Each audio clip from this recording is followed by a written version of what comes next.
Thought of the day. आज का विचार क्या है? आज का विचार है, सुबह की नींद इंसान के इरादे को कमज़ोर कर देती है। मंजिल को हासिल करने वाले कभी देर तक सोते नहीं, इसलिए अब सोइए नहीं, उठ जाइए। बहुत ज़्यादा सुबह हो गई है और मंजिल को पाने के लिए निकल पड़िए। गुड मॉर्निंग एस्पिरेंट, स्वागत है आपका फोकस ऑन एजुकेशन में। मैं एजुकेटर आप सबके लिए इम्पोर्टेंट फैक्ट्स लेकर आई हूँ जो कि आपके कम्पिटिटिव एग्जाम में हेल्प करेगा। क्या कुछ एक आज चलिए नज़र डालते हैं। दिन की शुरुआत इसी प्यारे से थॉट के साथ करते हैं। आज 26 फरवरी 2021 हो गया है। फर्स्ट पॉइंट क्या है?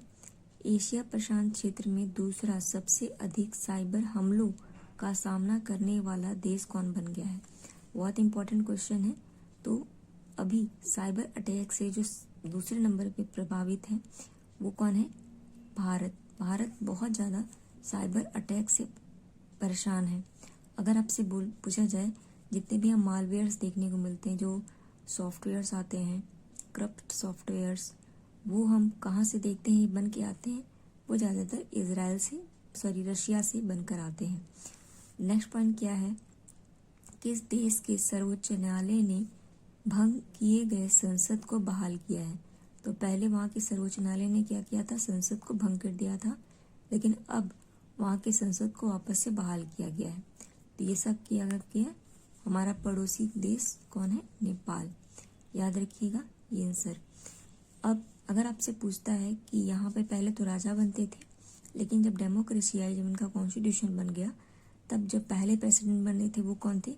वो थे राम बरन यादव। तो ये नाम याद रखिएगा। अगर दूसरी बार अगर आपसे पूछेगा वो कौन बनी है, तो बनी है विद्या देवी भंडारी, जो कि 2015 से बनी, और ये इनका सेकंड टेन्यूर चल रहा है। अगर पीएम पीछे पूछा जाएगा तो कौन है? ओली जी थे। अब उन्होंने रिजाइन दे दिया है, मतलब उन्होंने ही भंग किया था इसको। और नेपाल पहला ऐसा देश है जिसने कि जो हमारे भारत की जितनी भी प्राइवेट न्यूज़ चैनल है उनको क्या किया था? बैन कर दिया था। ये पॉइंट भी इम्पोर्टेंट है, इसे भी याद रखिएगा। अगर आपसे नेपाल से क्वेश्चन बनता है तो पूछ सकता है नेपाल में किस चीज़ का हेडक्वार्टर है? कोई ऑर्गेनाइजेशन इसका है? तो बिल्कुल सार्क आप जानते होंगे, जिसको जब बनाया गया था तो वो कहाँ बनाया गया था? वो आपके बांग्लादेश के काठमांडू में बनाया गया था, लेकिन इसका हेडक्वार्टर जब बांग्लादेश के ढाका में बनाया गया था इसको, लेकिन इसकी अगर हेडक्वार्टर कही जाए तो ये नेपाल के काठमांडू में है। और कब बना था? ये नेपाल के काठमांडू में है, याद रखिएगा। अगर इसकी फॉर्मेशन पूछी जाए तो 1985 में ये बनाया गया था, ठीक है। और भारत सरकार के द्वारा अभी नेपाल के जो स्कूल्स हैं उनको देने की बात की है। और एक पॉइंट और याद रखिएगा, नेपाल और चाइना ने मिलकर जो माउंट एवरेस्ट है ना, सबसे ऊंची चोटी, उसको नापा था। तो उन्होंने कितना अब उसका कर दिया? तो याद रखिएगा 8848। इतना तो पहले ही था, कितना बढ़ गया? 0.86। ये डाटा याद रखिएगा, इसी को घुमा फिरा के क्वेश्चन पूछा जा सकता है। अगर आपसे पूछे कौन सी एक्सरसाइज हम करते हैं इनके साथ, तो सूर्य किरण नाम की एक्सरसाइज हम इनके साथ करते हैं। चलिए नेक्स्ट पॉइंट पर नजर डालें। वो क्या है? ये है TRAI के पूर्व अध्यक्ष का निर्धन हो गया। उनका नाम क्या था? तो राहुल खुलूर थे, जिनका कि निर्धन हो गया। वर्ल्ड लर्नर फैक्ट है, याद रखिएगा। नेक्स्ट पॉइंट क्या है? किस राज्य ने माइक्रो कैंटनमेंट जोन का उसको बनाने का निर्णय लिया है? तो माइक्रो कैंटनमेंट जोन कहाँ बनाया जाएगा? ये बिहार में बनाया जाएगा, याद रखिएगा।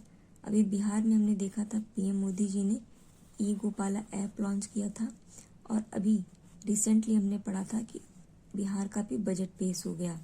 और इस बजट में जो उन्होंने इन्वेस्ट किया है वो सबसे ज़्यादा कहाँ पे किया है? ये बहुत इम्पोर्टेंट है। ये किया है इन्होंने एजुकेशन पे, फिर किया है रोड पे, ठीक है, और उसके बाद किया है इन्होंने हेल्थ पे।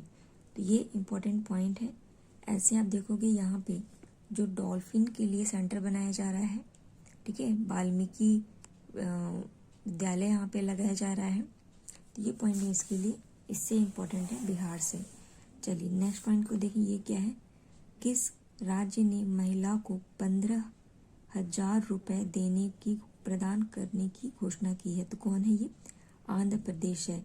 आंध्र प्रदेश के एक सीएम हैं, ठीक है, क्या नाम है? GM रेड्डी जी। इनको एक अवार्ड मिला था, ठीक है, इसको याद रखिएगा, स्कॉच गोल्डन अवार्ड इन्हें दिया गया था। नेक्स्ट पॉइंट क्या है देखिए, किस राज्य ने 700 एकड़ में इलेक्ट्रिक सिटी, ठीक है, इलेक्ट्रिक सिटी बनाने की योजना की है? तो 700 एकड़ में इलेक्ट्रिसिटी कहाँ बनाई जा रही है? तो उत्तर प्रदेश में बजट बनाई जा रही है। अभी हमने कल ही यूपी का हमने बजट जो मुझे लगा इम्पोर्टेंट है वो मैंने कवर किया है, ऐसे आप जाके इसको और भी डिटेल से देख सकते हो। अब यूपी का जो बजट है वो कैसा है? वो पहला, भारत का पहला कैसा है? पेपरलेस बजट है। अभी यहाँ पे जो कुशीनगर एयरपोर्ट को, ठीक है, director general of civil aviation से इंटरनेशनल सर्टिफिकेट मिल गया है, यानी कह सकते हैं कि जो कुशी एयरपोर्ट है ना, उसको हम किस नाम से जानेंगे? कुशी एयरपोर्ट इंटरनेशनल या कुशी इंटरनेशनल एयरपोर्ट के नाम से इसे जानेंगे। और अब तक पूरे कितने हमारे पास इंटरनेशनल एयरपोर्ट हैं यूपी के अंदर? तो याद रखिएगा, यूपी में अब तक 3 हैं। अगर आपसे पूछे कि टोटल कितने हैं, ठीक है, हो सकता है एक तो देखिए, पहले 3 देख लीजिए, तो तीसरा तो बन गया कौन? आपका कुशीनगर। तो इससे पहले जो 2 हैं वो कहाँ पर है? एक है वाराणसी के अंदर, ठीक है, और एक है आपका लखनऊ के अंदर, ठीक है, चरण सिंह और लाल बहादुर शास्त्री वाला। और अगर टोटल पूछा जाए कितने एयरपोर्ट हैं, तो 7 एयरपोर्ट हैं और 10 प्रस्तावित हैं बनने के लिए। ये पॉइंट याद रखिएगा। एक पॉइंट और इम्पोर्टेंट है अभी कि स्कॉच गोल्डन अवार्ड फॉर कोविड-19 मैनेजमेंट, यानी कोविड-19 के मैनेजमेंट के लिए किस जिले को स्कॉच गोल्डन अवार्ड दिया गया? तो वो कौन है? अयोध्या डिस्ट्रिक्ट को दिया गया। बहुत ही इम्पोर्टेंट है, आपसे पूछा जाएगा। अयोध्या कौन सी नदी के किनारे है? तो सरयू नदी के किनारे है, याद रखिएगा। और कौन सा जिला है जो कि पहले कोविड फ्री हो गया? तो कौशाम्बी है, याद रखिएगा ये पॉइंट भी। और अगर आपसे पूछे कि एशिया का लार्जेस्ट एयरपोर्ट कौन सा है, तो इसका नाम भी याद रखिएगा। इसे हम जेवर एयरपोर्ट के नाम से जानते हैं। और ये कहाँ पर है? तो ये आपका नोएडा के अंदर बसा हुआ है। ये एशिया का सबसे लार्जेस्ट एयरपोर्ट बनेगा और इसके लिए 100 करोड़ के आसपास दिया गया है। इसी तरीके से अयोध्या में जो मंदिर बन रही है उसे भी 100 करोड़ के आसपास बजट दिया गया है। 3 पॉइंट याद रखिएगा। यूपी का जो बजट है वो अब तक का सबसे महंगा बजट है। मैंने शॉर्ट फॉर्म में आपको एवरेज याद कराने की कोशिश किया था, 555। तो 555 लाख करोड़ रुपया इसका मतलब रहेगा इन्वेस्ट करने के लिए। चलिए नेक्स्ट पॉइंट पे देखिए। ऐसे तो यूपी से और भी पॉइंट्स हैं, लेकिन डाटा मतलब इन्फॉर्मेशन काफ़ी ज़्यादा है, तो इसलिए मैं कवर अप नहीं कर रही हूँ, आप रिवीजन कर लीजिएगा। किस देश में एशिया का पहला क्या है? मिनिस्टर फॉर लोनलीनेस नाम का एक विभाग यानी डिपार्टमेंट बनाया जा रहा है। तो कहाँ पे बनाया जा रहा है? ये कर रहा है कौन? जापान। बहुत इंपॉर्टेंट पॉइंट है ये भी, क्योंकि एशिया में अब तक ऐसा किसी भी देश ने नहीं किया है और जो जापान है वो करने वाला पहला ऐसा हो गया है। अगर आपसे पूछे यहाँ के अभी प्रेसिडेंट कौन है, सर प्राइम मिनिस्टर कौन है, तो योशिहिदे सुगा अंकल हैं। तो बस इतना याद रखिएगा, सुगा अंकल हैं। और अगर पूछा जाए जो मिनिस्ट्री ऑफ लोनलीनेस है, अब ये क्यों किया कि कोविड की वजह से जो भी बहुत ज़्यादा डिप्रेशन में आपको देखने को लोग मिले, बहुत प्रॉब्लम्स फेस करने को मिले, लोग सुसाइड करने पे उतारू आ गए, तो उसी के लिए जापान ने एक अलग से एक मिनिस्ट्री ही बना दी। किसके लिए? लोनलीनेस के लिए। अगर इसकी हेड कौन है याद रखिएगा,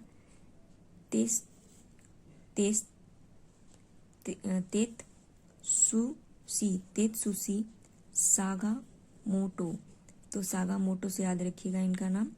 और अगर सपोज यहाँ पे टोक्यो ओलंपिक समर गेम होने वाले हैं, इसके कमेटी के हेड कौन है?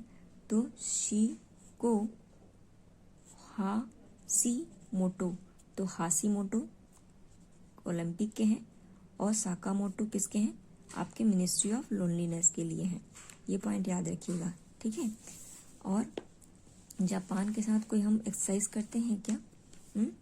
ऐसे तो इंडिया जो है वो जापान के साथ क्या करता है? आपने देखा कि मालाबार एक्सरसाइज उसमें पार्टिसिपेट करता है, कुवैत के साथ, उसमें भी जापान और इंडिया पार्टिसिपेट करते हैं। तो ये पॉइंट याद रखिएगा। चलिए मैप में हम जापान को देख लेते हैं, उससे और हमें क्लियर हो जाएगा। ये मैप है आपके सामने जापान का, जिसको कि आप 4 प्रमुख भागों में देख रहे हो। सबसे उत्तर में कौन है? याद रखिएगा, होक्काइडो सबसे उत्तर में है।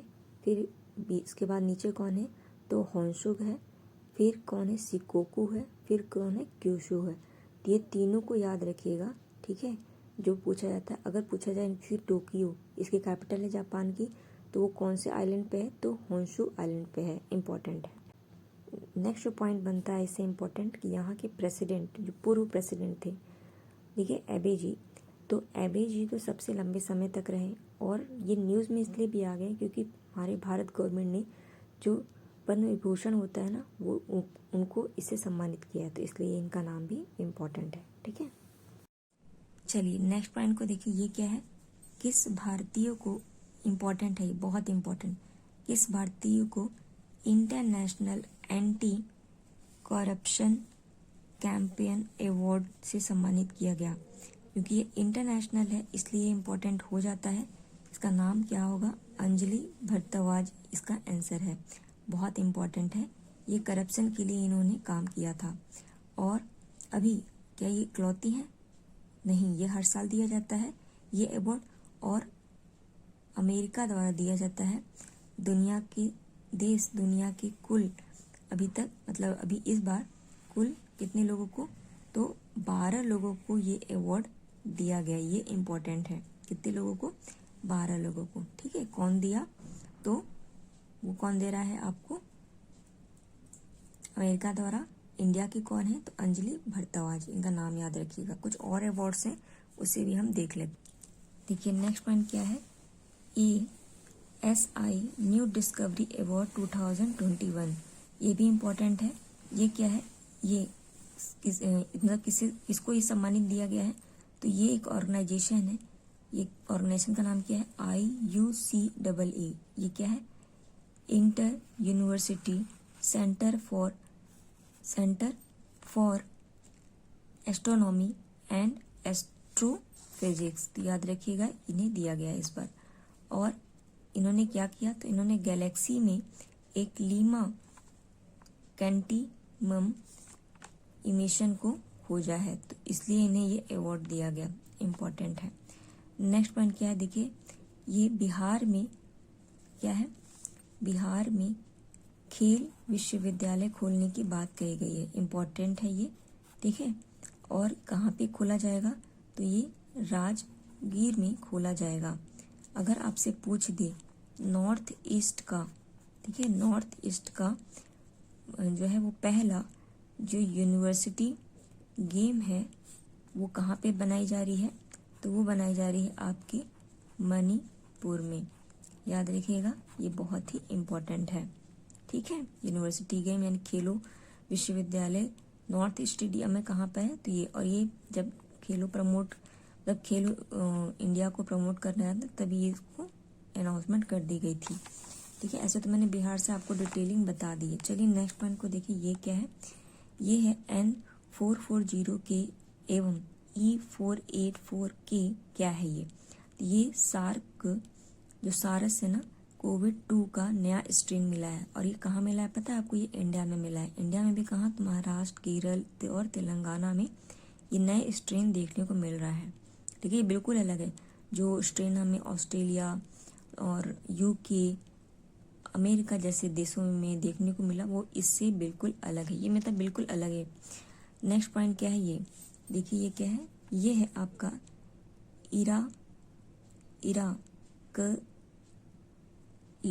इराकली नाम भी बहुत ही अजीब सा है ना, इरा कली गार्बी बासी विली। तो गार्बी बासी विली को किस देश का नया प्रधानमंत्री अपॉइंट किया गया? अभी इनके प्रधानमंत्री ने इस्तीफा दे दिया, तो भाई नया बनाया जाएगा। तो गारी बासी विला को बनाया गया। ये कहाँ पर है? तो जॉर्जिया में है। ठीक है, ये जॉर्जिया के बने हैं, तो इम्पोर्टेंट है। और ये अपनी बाउंड्री जो है वो काला सागर से टच करता है, ये इम्पोर्टेंट है। ठीक है, ये एक ट्रांस कॉन्टिनेंट के अंदर भी आता है, ये भी पॉइंट याद रखिएगा। ठीक है, चलिए मैप में अच्छा देख लेते हैं इसकी लोकेशन को हम। ये मैप है जॉर्जिया का, ठीक है, जो कि हमने देखा अभी। और जो इस जॉर्जिया की कैपिटल अगर पूछी जाएगा तो क्या है? तिब्लिस इसकी कैपिटल है, याद रखिएगा। और ये अपनी बाउंड्री देखिए, ब्लैक सी से यानी काला सागर से टच कर रहा है। और अगर पूछता है कि कैस्पियन सागर से करता है क्या, तो नहीं, देखिए कैस्पियन सागर से अपनी बाउंड्री शेयर नहीं करता है।